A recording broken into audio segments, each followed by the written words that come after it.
Transcript, your very favorite history teacher, with another video after my president video.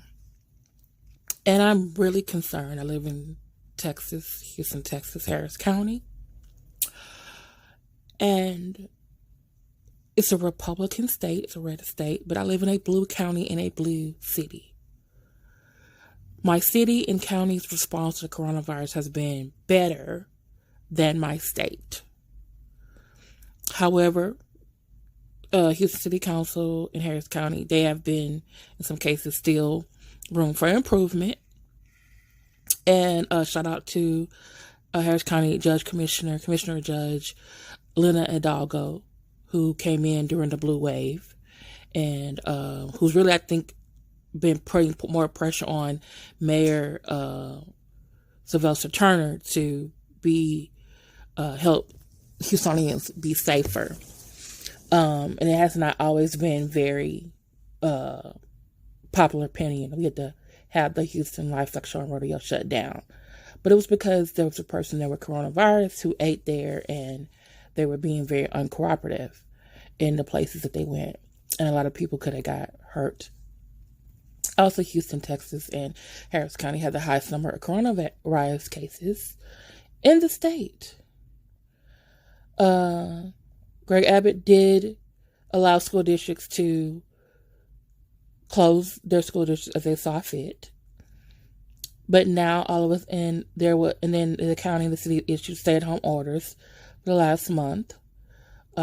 Actually, the school districts closed before really any orders came from the state, county, and local government. So it was actually the school districts, which I think across the whole country, have really been leading it. Because we have such high concentration of people, it's very easy for the virus to spread. However, Governor Abbott, like a true stereotypical Republican, and like our president, they're all worried about business and getting the economy back together. Because I think there have been people who were suffering or are suffering because they can't go to work in certain industries. I'm blessed because of my education. I can work at home. Some of my teacher friends are as well. However, some of them were struggling or are struggling with teaching online, especially if they did face-to-face. The healthcare workers have had to work double time. Shout out to you all who have had to work more hours, be away from your families, not always having protective gear. But we all have been doing and then the people who we're trying to convince, hey, don't go to church, because a lot of people at church have been getting dying from the coronavirus.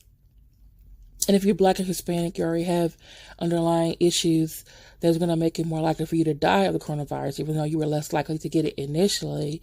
If you already have, in your community, high rates of not having medical insurance, not having the proper food, being in a food desert, not already in a industry that is low skilled, not paid enough money, and now the business might have to close because of the coronavirus. Okay, so we've all made adjustments. Restaurants went to pick up and delivery.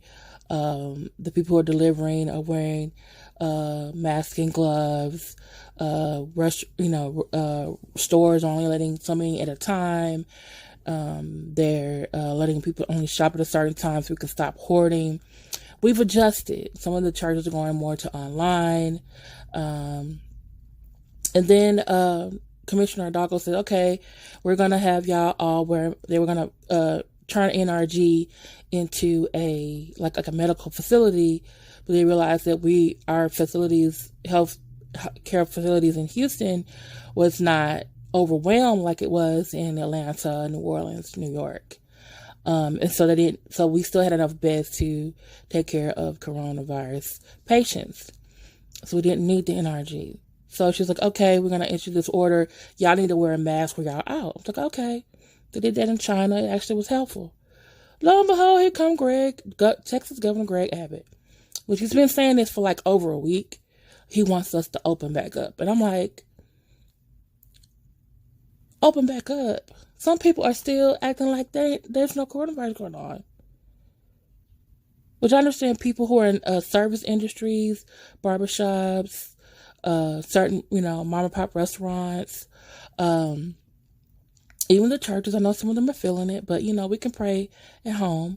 Barbershops, beauty salons, nail salons, probably lash shops and things like that, and other restaurants and things like that, places, that's probably serve buffets and they can't do it now. I understand that. But is the economy, does that trump, pardon the term, our health? We have 350 million people in the United States. Is their health,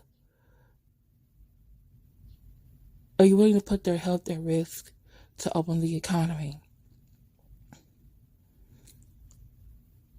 Some people have actually gone to work sick before this outbreak happened. They were already doing it, especially teachers. Sometimes people in the healthcare industry. Okay? Some people need to be at home. Our elderly are most vulnerable. Okay? Governor Greg Abbott, are you opening the governor's mansion up to tours? So you want to open up the economy and businesses and everything?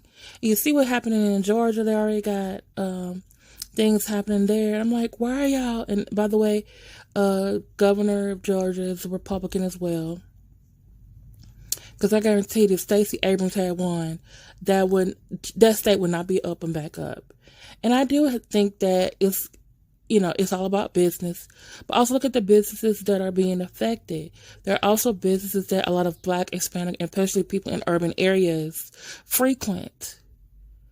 So either one, and also working class whites who are living in cities. So if they go back into business, who are the people who are most directly affected? The business owners don't necessarily have to go to work every day to still be the boss.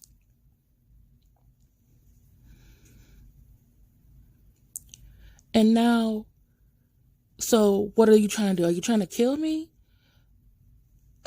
Governor Greg Abbott, are you trying to kill my neighbors, my students, parents, people in the service industry? Because maybe they'll be, likely to die and not vote in the next election. And dear Black and Hispanic people and people in the minorities and working class whites and those who are in the cities where the big blue concentrations are, stay at home. If you're an essential worker, okay, you got to go to work. Wear your face mask. Okay? Don't go out if you have to, only if you need to. And especially if you don't have no insurance. Okay? You can't really afford to get sick? Stay home. Now, some of you might not be in that case, and you need to go to work and you need to do what you have to do, but I understand that. But please understand, these are wealthy people making decisions about us. And when they're not making the best decisions, guess what? We should vote them out. But guess what? If you look at Mahatma Gandhi, if you look at Martin Luther King, and if you look at Cesar Chavez, if you even go back farther and go look at Henry David Thoreau, there's a thing called civil disobedience. When I believe a law is unjust, I should not follow it. So yeah, you say the stay-at-home order expires, but guess what? I'm still stay at home. Okay? And those MAGA people out there who are saying, y'all need to open it back up and it's not right, the government makes me forced to stay at home. Y'all out there with face masks on. And if you really believe that, you wouldn't even have those face masks on. Okay? So dear Texans, Houstonians, Harris Countyans, people in the Deep South, this hurricane season is on its way, all over the United States, all over the world. If you can, stay at home. Okay? Wear your mask. Use your disinfectant properly. Not like how President Trump said he wanted us to use it. This is your very favorite history teacher. Please like, share, click the bell and all notifications. Subscribe. Bye.